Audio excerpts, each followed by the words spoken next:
Welcome to the channel. Hit the like button, subscribe to the channel. Drop the RIP Duke the Jewelers down in the comment section. They done got the feds involved in this. And J Prince Jr., he told them that everything was set up by Boosie. He said Boosie set up the dice game and he set up the pool party that Duke the Jeweler came to sell him the jewelry. Now, everybody knew for a fact that his girl was there. I know people were associating me with that Duke the Jeweler situation because I went to the Boosie pool party. And he happened to be there, and he happened to be standing on me. I mean, right next to me. The truth is, I never met him before. I had no idea who he is. I didn't even know he was a jeweler until after his passing, because somebody tried to rob him. But this is a situation with a dude that I didn't even know. I didn't know his name.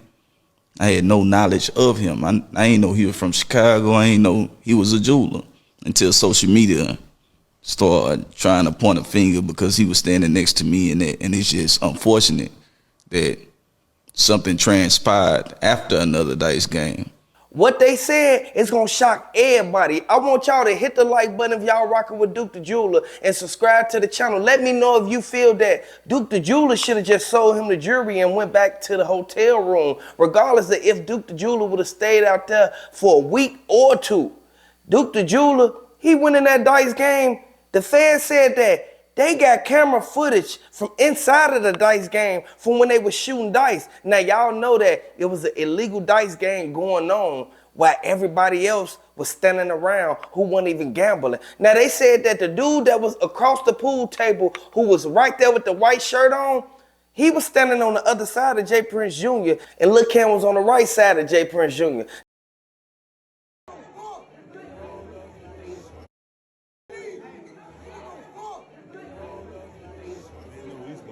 Man, Lord. You supposed to be mad.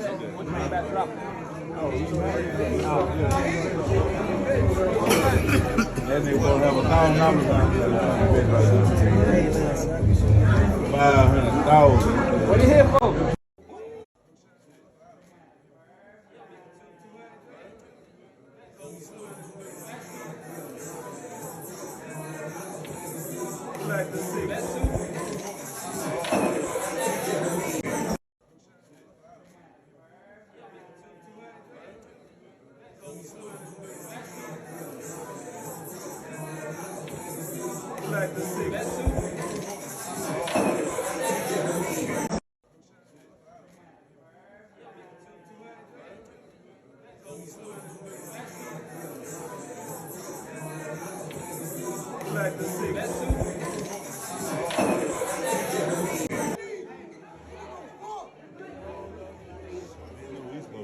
Man, Lord.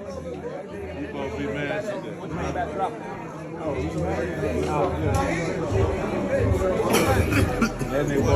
Now, the girl that was standing in the middle, she saw Duke the Jeweler walk in the door. She was the one that greeted him and told him that Boosie want to see him in the back.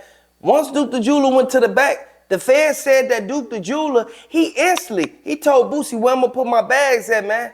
He said, man, just put them right here, man. We're going to go shoot dice right quick, man. You can make even more money than you came out here with. We all thought that Duke the Jeweler was just coming out there to sell the jewelry. The feds said that he came out there for Boosie. The feds said Duke the Jeweler went shopping and bought him some clothes. He bought him a t-shirt, he bought him some pants, and he bought some Christian Dior shoes. The same shoes he wore to the dice game. The witness that was right there on the scene said Duke the Jeweler, as soon as he got to the front door, old girl was standing right there. She opened the door for him. Once he came in, she told him to go back there with Boosie. Once he went to that back room of that mansion, everything changed. It wasn't about selling no jewelry no more. It was about shooting dice. That's why Boosie was standing behind him the whole time. I want y'all to hit the like button if you think that Boosie set him up. At the end of the day, they bogus for what they did and how they did it. Regardless of what went down, they said Duke the Jeweler girlfriend was right there with him. Now, everybody know for a fact, when you somewhere with your girl, she gonna be on point more than you, because Duke the Jeweler, he thought that Boosie and them was on his side. He thought that Boosie and them was gonna protect him the whole time. I want y'all to know this is a sad situation, and they should have never got out on Duke the Jeweler. As soon as Duke the Jeweler started betting, the dude that was right there on the side of Duke the Jeweler, he was the main one who kept eyeballing Duke the Jeweler money. Once Duke got up at least $5,000, That's when everybody started looking like, man, he taking our money. Duke the Jeweler, he kept signing back. He kept signing back to back to back. The Fed said once they saw on the footage that Duke the Jeweler kept putting his money down and he kept winning and kept putting the money in his pocket, the Fed said that they saw how the dudes was looking. From a bird's eye view, you can see the dudes kept looking at him counterclockwise. The dudes kept looking at him from a 90-degree angle across from the table. Now, everybody know for a fact Jay Prince Jr., he could have called them hounds off him. He could have instantly told everybody, man, Duke the Jeweler with Boosie, don't touch him. Don't even get the idea of trying to do nothing to him. Jay Prince Jr., he went on the podcast and told everything, and he let them know that Jay Prince Jr., he said his hands clean. He said he only went there because Boosie invited him to the pool party. But at the end of the day, it was your people that did that to him. I want y'all to know, Mob Ties, y'all saw what happened with Takeoff. Y'all saw what happened with Mo3. And they said Boosie's name was mentioned and what happened with Mo3, man. RIP Takeoff, RIP Mo3, man. Drop them RIP Mo3s down in the comment section. At the end of the day, I know a lot of Mo3 fans looking at it like, Boosie was the main one in cahoots with everything that was going on because he was caught paying Yellow Beezy at the football game. Now, everybody know for a fact, Boosie not just finna come to Dallas and get shot in his leg and don't do nothing about it. Now, everybody who was right there, they saw everything that went down and they said Rainwater was the one that called the news and told them that Boosie got hit up. This is a sad situation, man, and I want y'all to know the feds, they cracking down on every single person who had something to do with it. But at the end of the day, we know for a fact that Boosie, he was the one that told Duke to go over there, buy that dice table. If he would have just sold him the jewelry and left, the feds would never even be saying his name. And they said that his nephew, he was the main one who did it. They said he was waiting on the side of the car when Duke the Jeweler went outside the house. I want y'all to know this is a sad situation, but it's crazy how Duke the Jeweler, he went in there trusting them people and he don't even really know Boosie like that. The feds and the potential witness who was right there at the dice game, they said as soon as the dude left out the back door. Once dude left out the back door, the other dude with the wife beat on, he was the one that went outside the front door right there by them camera screens. Y'all already know, right there. As soon as you leave out the door, right there by them steps where they was sitting at. They was watching Duke the Jeweler the whole time, and Boosie told Duke the Jeweler to go to the car to put some of that money up. If you would have never told Duke the Jeweler to go to the car to put that money up, he would have never even got hit up. And I want y'all to know this is something that it was going to come out to the light, regardless of how they felt about it. What's done in the dark will come to the light. You can't trust everybody you go around.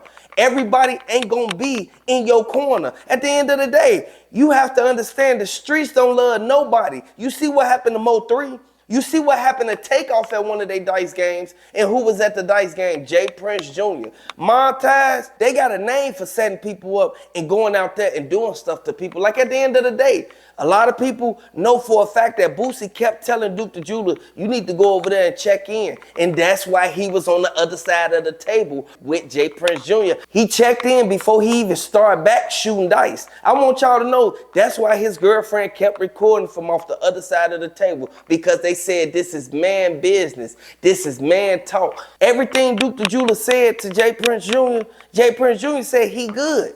All he got to do is give him about $2,000, $3,000, $4,000 and he good. He can sell Boosie the jewelry and they can leave without nothing happening.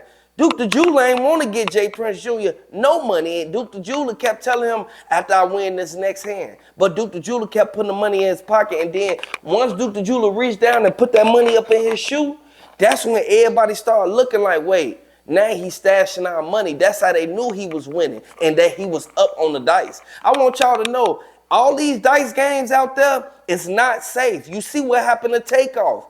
Mo3, he trusted Boosie, and all Boosie had to do was supply him with security that'll be right there to watch him and make sure he get back to the crib safely. Mo3, he went to the girl house and never made it back home. And the number one thing that any man in this world want to do is make it back home to their family.